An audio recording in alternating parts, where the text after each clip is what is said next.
This is Matt, and this will be a video on how to download GIMP. So GIMP, the popular image editing program, I'm right here on the downloads page, gimp.org/downloads.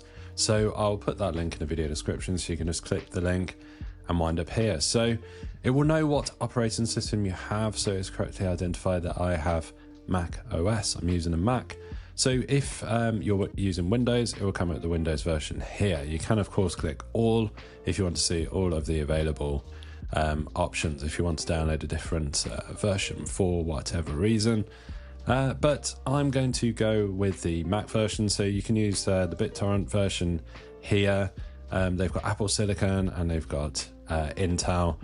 So yeah, they've got a BitTorrent version here for some reason.